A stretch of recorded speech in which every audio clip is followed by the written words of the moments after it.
నమస్తే అండి. నా పేరు డాక్టర్ వెంకటరామరెడ్డి. నేను మెడిని హోమియోపతి ఆయుర్వేదిక్ హాస్పిటల్ హైదరాబాద్ నుంచి మాట్లాడుతున్నా. ఈరోజు మనము లంగ్స్ గురించి మాట్లాడుకుందాము.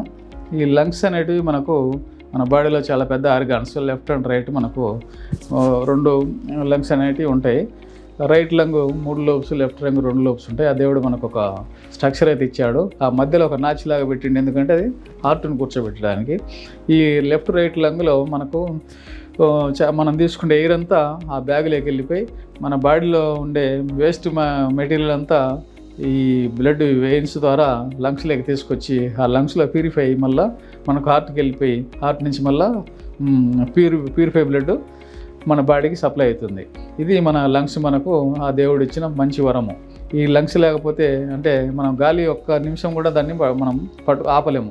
15-20 సెకండ్స్ మనం గాలి ఆపేసరికి తర్వాత డీప్గా బ్రీతింగ్ తీసుకోవాల్సిన పరిస్థితి ఏర్పడుతుంది. ఎందుకంటే ఆ లంగ్స్ అనేటివి మనకు ఆ విధంగా దేవుడు అనే మనకు స్ట్రక్చర్ ఆ విధంగా ఉంది మన బాడీలో. కాబట్టి ఈ స్ట్రక్చర్ని మనం చాలా జాగ్రత్తగా మెయింటైన్ చేసి దాన్ని ఉంచుకోకపోతే అదే మనం వేరే జబ్బులకు అది దారితీసే అవకాశం ఉంటుంది.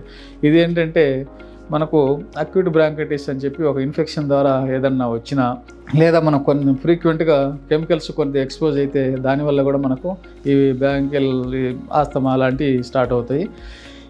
ఇదే కాక మనకు స్మోక్ అనేది మేజర్ ప్రాబ్లం. స్మోక్ అంటే ఒక సిగరెట్ స్మోక్ కానీ, ఒక చుట్ట కాల్చడం కానీ, ఒక బీడి తాగడం కానీ, వీటితోటి మనకు మేజర్గా ఈ లంగ్స్ అనేవి ఇబ్బంది పడుతూ ఉన్నాయి.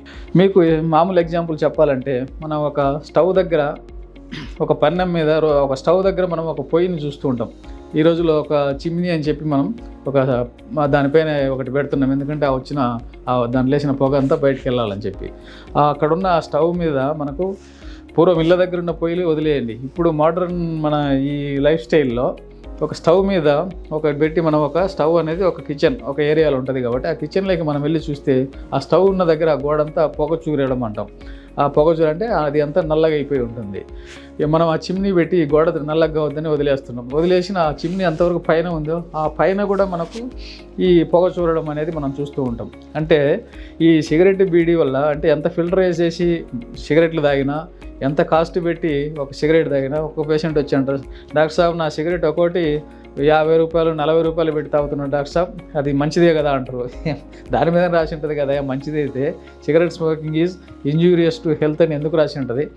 మరి అది నీ రాయని ప్యాకెట్ ఉంటే నువ్వు తాగొచ్చు అంటే ప్రతి దాంట్లో ఉంటుంది కదా డాక్టర్ సాబ్, మరి మమ్మల్ని ఎట్లా నువ్వు అడుగుతారా మీరు అన్నీ చూసి వచ్చి? అంటే నేను చెప్పేది ఏంటంటే, నువ్వు ఏదైనా పొగ లోపలికి వెళ్తే ఏమవుతుంది, మనం గోడ మీద ఎలా చూస్తున్నామో మనకు బాడీలో మనకు బయటికి కనిపించదు. లోపల ఆ లంగ్స్ అనేవి ఎంత ఇబ్బంది పడుతున్నాయో మనకు ఆ సిమ్టమ్స్ రూపంలో మనకు బయటకు వస్తున్నాయి. ఆ సిమ్టమ్స్ రూపమే ఇప్పుడు చెప్పింది. అది ఇన్ఫ్లమేషన్ అయినప్పుడు దాన్ని మనము బ్రాంకైటిస్ అంటాం. అంటే ఇనిషియల్గా మనకు కొంచెం ఫీవర్ లాగా వచ్చేసి దగ్గు జలుబులాగా ఇవన్నీ కనిపిస్తూ ఉంటాయి. ఈ అక్యూట్ బ్రాంకైటిస్ని మనం డాక్టర్ గారు చెప్తారు, సిగరెట్లు ఏమైనా ఉంటే బంద్ చేయండి, ఈ సిగరెట్ వల్ల ఈ విధంగా వచ్చే అవకాశం ఉంటుంది. లేదా మీరు ఏదైనా కెమికల్ ఫ్యాక్టరీ ఏదైనా చేసేవాళ్ళు ఉంటే ఆ కెమికల్ ఫ్యాక్టరీని కొంచెం దానికి దూరంగా ఉండాల్సి వస్తుంది. లేకపోతే మేము చెప్పినా మీరు ఏంటంటే మందులు వేసుకుంటూ ఉంటే మీరు దానికి ఎక్స్పోజ్ అవుతూ ఉంటే ఈ లంగ్స్ అనే మళ్ళీ మీరు బాధపడుతూనే ఉంటారు. అందుకు కాబట్టి వీటన్నిటికీ దూరం ఉండి మీరు మా మెడికేషన్ వేసుకుంటే మళ్ళీ మీకు ఇది రిపీట్ కాకుండా ఉంటుందని చెప్పి డాక్టర్స్ ఎంత చెప్పినా వాళ్ళలో నాకు తెలిసి 100 మందికి చెప్తే 1-2 మాత్రమే దాన్ని పాటిస్తున్నారు. 98-99 మంది దీన్ని ఇగ్నోర్ చేసి ఏం కాదు డాక్టర్స్ అలానే చెప్తారని చెప్పి వాళ్ళ పని వాళ్ళు చేసుకుంటూ ఉంటారు. మీకు వీటన్నిటికీ మేము కొన్ని మెడిసిన్ చెప్పవచ్చు, కానీ మేము కొన్ని మెడిసిన్స్ వీడియో ద్వారా చెప్తే మీరు అక్కడ వాడినాం సార్ డాక్టర్ సాబ్, మేము మెడికల్ షాప్ దగ్గర తీసుకున్నాం, మాకు దీనికన్నా అది ఎక్కువైంది అంటారు. కానీ ఏంటంటే మీరు ఇంతకుముందు వేసుకున్న మెడిసిన్స్ సడన్గా ఆపేసి మెడిసిన్ వేసుకున్నా ఎక్కువైనట్టు ఉంటుంది. అంటే ఈ మెడిసిన్తో కాదండి, మీరు ఏదైతే ప్రీవియస్గా వేసుకుంటున్నారో ఆ మెడిసిన్ ఆపడం వల్ల ఈ ఆయాసం ఈ దగ్గులు అనేవి మళ్ళీ తిరగబెడతాయి.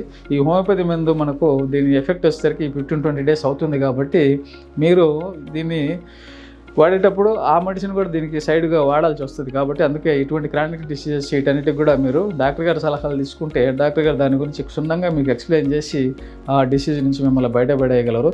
దీన్నంతా మీరు ఉపయోగించుకోగలరని చెప్పి నేను మీకు మనవి చేసుకుంటూ సెలవు తీసుకుంటున్నా. నమస్తే.